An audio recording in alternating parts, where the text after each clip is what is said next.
comunidade que acolhe, gostaria de chamar todos os jovens. No primeiro momento, eu chamo todos os jovens da nossa comunidade que estão se preparando para receber o sacramento do Crisma e, juntamente com ele, não somente os catequistas do Crisma, mas todos os catequistas da nossa comunidade, onde estão os nossos jovens crismandos e os catequistas, todos os catequistas, catequese infantil, catequese de adultos, porque é sempre bom a gente reforçar que o trabalho diário dos catequistas é justamente estar ajudando os jovens a descobrir justamente essa caminhada para Deus.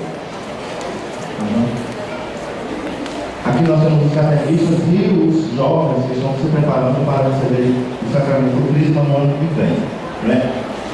Jovens da nossa comunidade que receberam o sacramento do Crisma e estão aqui, os que já receberam, levantem a mão e venham aqui. Os jovens que já foram crismados e que estão aqui, tem um aqui, mais alguém? Tem um grupo lá atrás também, viu? Por que a gente faz isso? Porque muitos recebem o sacramento do Crisma, mas depois vão embora, não permanecem na vida da comunidade. Eu tenho certeza que muitos receberam o sacramento do Crisma, mas um grupo pequeno ficou. Mas ficou, tem prova disso aqui, um grupo ali atrás, ele manda no dia de hoje. Então, fica para vocês este chamado de atenção.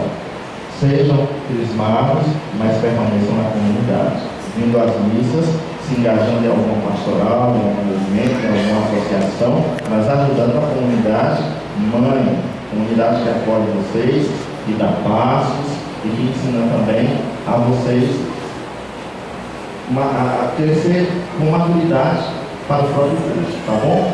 Agora vocês vão passar todos com o lado, a gente agradece também aos catequistas. Pode passar um pouquinho mais para lá, isso. Vamos dar um salve de palmas para os jovens.